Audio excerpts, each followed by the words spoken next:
आपके सामने मैं तो कहता हूँ कपिल भाई भी आए ना सामने मेरे, मैं तो एक मंच पर आने आकर के मैं चाहता हूँ, मैं इनवाइट करता हूँ।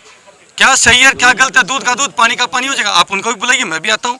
अगर जो सूबेदार चौहान बोलता है उनमें शब्दों में एक शब्द की भी अगर आपको झूठ मिले बेटा, तो मुझे जो मर्जी मेरा सैनिक समझ सजा देगा, मुझे मंजूर है। कहीं पर भी गलती नहीं है। लेकिन हम उस दिन भी हमारी कोई मंशा नहीं थी, हम तो दादरी की रैली लेके आए थे, मोटरसाइकिल रैली। पूरे हरियाणा में कम से कम 15-20 गाँव में सैनिक भाइयों ने उत्साह के साथ हमारा जो है स्वागत किया। जय हिंद, जय भारत। और आप इस समय देख रहे हैं CCN न्यूज़ 24 चैनल। मेरा नाम है दिनेश गर्ग जैन, कड़वे सवालों वाला। बता दो, मौजूद हूँ भारत की राजधानी दिल्ली के अंदर और जंतर मंतर का ये प्रांगण है। उस जंतर मंतर के प्रांगण में वही पूर्व सैनिक, पूर्व फौजी भाई मेरे साथ मौजूद हैं। वीर सिंह चौहान जी हैं और ये लालचंद यादव जी हैं और पूर्व सैनिक हैं सूबेदार चौहान जी मेरे साथ मौजूद हैं। आपने देखा होगा 27 तारीख को जो घटनाक्रम हुआ जंतर मंतर पर, पूर्व सैनिकों के बीच में एक बहुत गंभीर स्थिति बन गई थी और झड़प टाइप की हुई, आपस में गाली गलौज हुए। लेकिन वो नहीं होना चाहिए था। पूरे देश ने देखा उसको और कहीं ना कहीं उसका अपमान हुआ है देश के सैनिकों का। मैं फिर बता दूं, वो केवल देश के सैनिकों का अपमान हुआ है। वो सूबेदार जी का अपमान नहीं हुआ, वो कपिल फौजी का अपमान नहीं हुआ, वो नलिल तलवार जी का अपमान नहीं हुआ।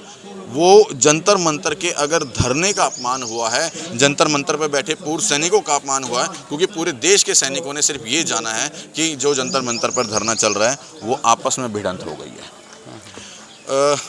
वीर सिंह जी चौहान जी मेरे साथ मौजूद हैं। बता दूं आपको कि 27 तारीख के घटनाक्रम के अंदर विशेष तौर पर जो चेहरा सामने निकल के आया था वो वीर सिंह चौहान जी का था और एक पक्ष के अंदर कपिल फौजी जी थे। आज अचानक से जब मैं जंतर मंतर पहुंचा तो मुझे वीर सिंह चौहान जी फिर नजर आए हैं। और ताज्जुब की बात ये है कि ये नहीं है कि यहाँ पे ही नजर आए, ताज्जुब की बात ये है कि उसी मंच पे, उसी धरने में, उसी दरी पर और उसी स्थान पर एक साथ बैठे हुए नजर आए हैं। तो मुझे लगा कि शायद अब मन मुटावों को मिटा करके जो आपस में झड़प हुई थी उन सब चीज़ों को छोड़ करके फिर दोबारा से जंतर मंतर पर एक होकर के पूर्व सैनिक भाइयों ने मन बनाया है कि हम एक होकर के लड़ाई लड़ेंगे। और अवश्य ही जो है, अगर एक होकर के लड़ाई लड़ी जाएगी तो सरकार अवश्य इनकी बात मानेगी। मैं हार्दिक दिल से आप सबको धन्यवाद देता हूं और एक शुभकामनाएं देता हूं कि भगवान करे आप लोग एक मंच के ऊपर एक होकर के अपनी बातों को रखें, अपनी सरकार से बातें रखें ताकि सरकार आप लोगों की बात को माने। सबसे पहले वीर सिंह जी, बहुत बहुत स्वागत आपका हमारे चैनल। जी बहुत बहुत धन्यवाद बेटा आपको जी। आप दिनेश पत्रकार जी, आप कड़वी सवालों वाले बिल्कुल फेमस हैं और कड़वी सवाल करने भी चाहिए। और आपने मुझे अपनी बात रखने का मौका दिया क्योंकि मैं पिछले 27 तारीख के बाद में यहाँ पर नहीं आ पाया था क्योंकि अपने पर्सनल काम बहुत होते हैं, आदमी की अपनी बिजी लाइफ होती है। लेकिन आज संडे था तो मैं बोला बिल्कुल अपना जो धरना है उसमें मैं जाऊंगा। और आपने देखा होगा मैं भी थोड़ी देर पहले वहीं पर बैठा था जहाँ पर अपने सैनिक भाई बैठे हैं। लेकिन अभी इंटरव्यू के लिए थोड़ा सा साइड में आने के लिए क्योंकि पीसफुल इन्वायरमेंट की ज़रूरत है। सवाल रखूंगा मैं। सवाल मेरा ये है, 27 तारीख को जो बहुत बड़ा घटनाक्रम हुआ, क्योंकि उसको छोटा सा घटनाक्रम नहीं कहूँगा, क्योंकि एक देश के सैनिकों के बीच में अगर इस तरह की चिंगारी भी उठती है वो पूरे देश में फैलती है। वही चीज़ पूरे देश ने देखी। 27 लाख जो आप पूर्व सैनिक भाई है वो समेत जो सैनिक भाई अभी काम कर रहे हैं उन्होंने सबने देखा कि धरने के अंदर इस तरह की झड़प हुई। और विशेष तौर पर आपका एक पक्ष में आपका चेहरा था और दूसरे पक्ष में कपिल फौजी जी का था। वाद विवाद क्या हुआ वो मैं नहीं पूछूंगा, लेकिन इतने बड़े वाद विवाद के बाद भी एक मंच के ऊपर कैसे? देखिए सर, सैनिक है, ठीक है। मैंने उस दिन भी बात कही थी, मेरा उस वीडियो में भी था कि 4 भाई होते हैं, वहाँ कुछ बातें हो जाती हैं और वो मेरे साथ नहीं थी, बल्कि मैं तो जिला चरखी दादरी की जो हमारी मोटरसाइकिल रैली आई थी मैं उसके साथ आया था। मैं तो 3:45 बजे पहुंचा हूं। जब वहां पर आया तो वाद विवाद चल रहा था, रोहतक की टीम के साथ में उन लोगों का वाद विवाद चल रहा था।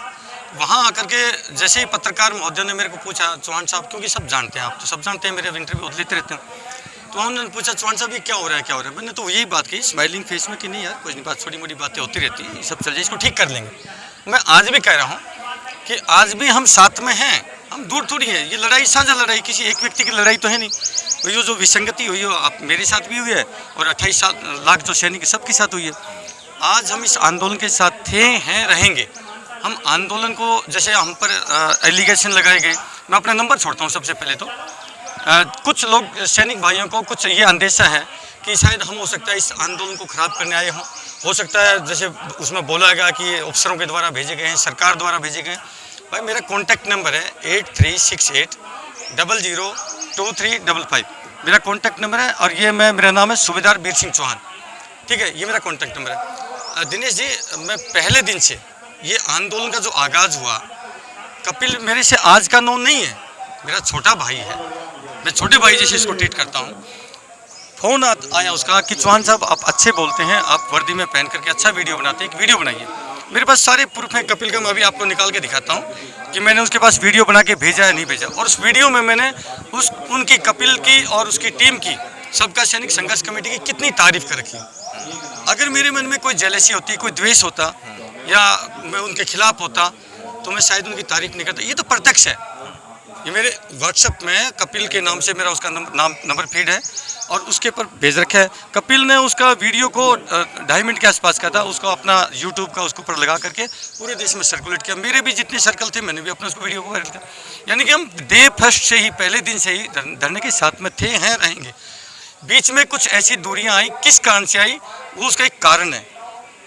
9 तारीख की मीटिंग में जिसमें हमारे अर्जुन सिंह राठौर जी को हम लोगों ने राष्ट्रीय अध्यक्ष की जिम्मेवारी दी, जिसमें उसमें आपकी भी सहमति थी? यस, मेरी सहमति थी। मैं उस मीटिंग में भी था। ठीक है। टोटल 80 या 90 आदमी थे, उसमें मैं भी था, उस मीटिंग के अंदर दरमियान था।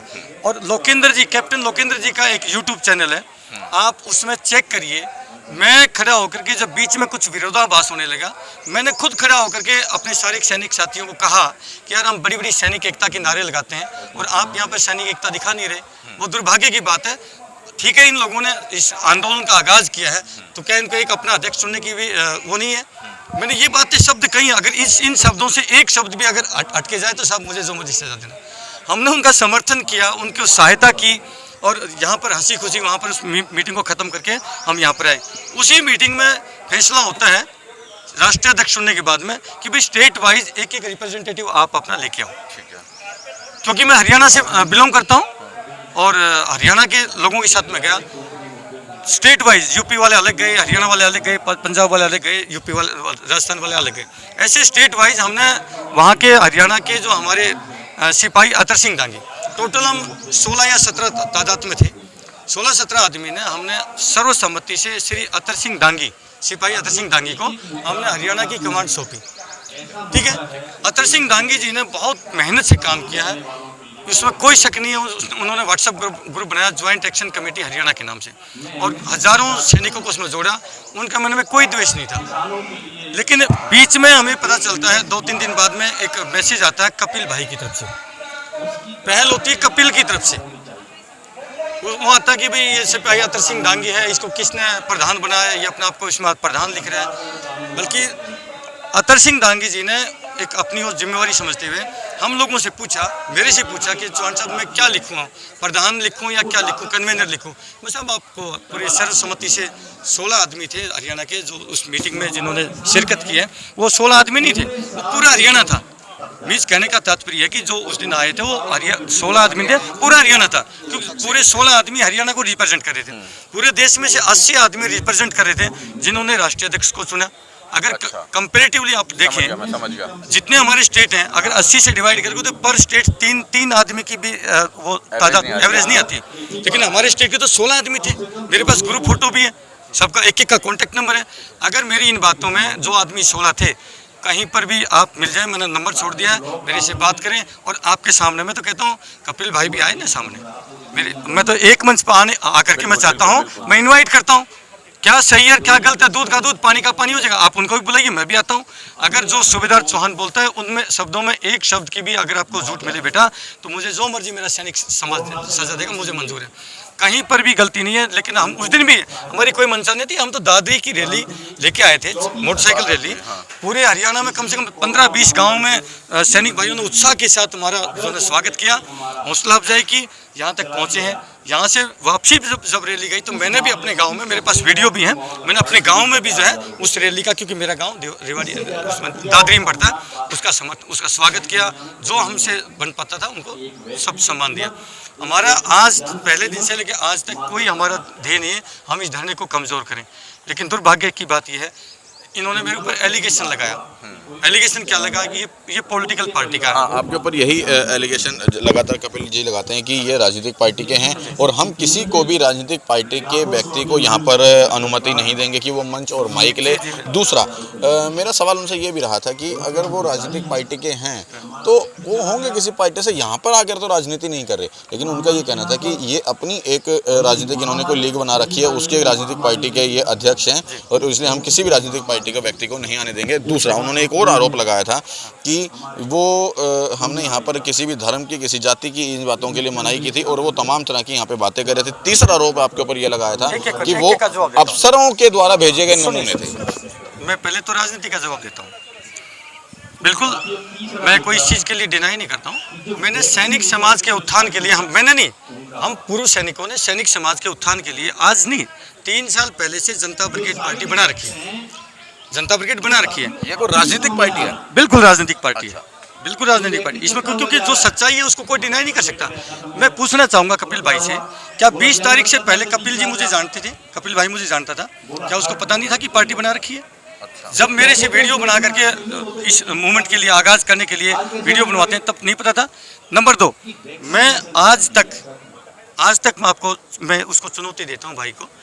एक भी वीडियो के अंदर, मैं अभी भी आपके सामने खड़ा हूँ, क्या आपको लगता मैं अगर नहीं बताता तो आपको पता लगता कि मैं कोई झंडा, बैनर, कोई अपना निशान लेके आ रहा हूँ? आप बताइए, क्या मेरे पास कोई झंडा है, बैनर है, कोई पार्टी का नाम लिख रखा है मैंने? मैं इसी ड्रेस में आया हूँ, सारे मूवमेंट में एक सैनिक बन के आया हूँ। मैं पॉलिटिकली बाद में हूँ, उससे पहले एक सैनिक हूँ और सैनिक बन करके मैंने इस आंदोलन के अंदर अपना समर्थन और साथ दिया है।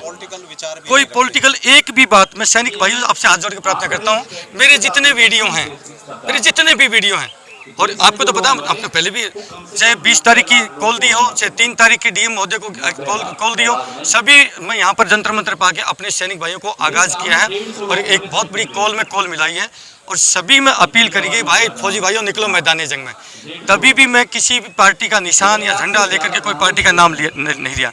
और ये बात करते गाली गलौज की, एक भी वीडियो में साबित तो करें। झूठा एलिगेशन लगाना तो देखो कोई भी लगा देगा। मैं कह दूँ उसने ये कर दिया, वो कर दिया, झूठा एलिगेशन मैं कह दूँ ये पाकिस्तानी है। क्या पाकिस्तानी हो जाएगा कपिल? इस विषय पर हाँ बताइए, मैं उसको कहूँगी ये तो पाकिस्तानी है। पाकिस्तानी तो नहीं होगा। झूठा एलिगेशन लगाना बहुत आसान काम है। उसको भाई मैं कहता हूँ, आप पत्रकार महोदय हैं, आप जड़ तक जाइए। अगर एक भी मेरा शब्द आपको मिल जाए, मैंने किसी को गाली गलौज, धर्म की बात कोई कही हो या कोई पॉलिटिकल बात कही हो, आप मुझे दिखाएं। कि हाँ ये सुबेदार चौहान ने ये पार्टी की माइलेज लेने के लिए, अपनी पॉलिटिकल माइलेज लेने के लिए जो ये काम किया।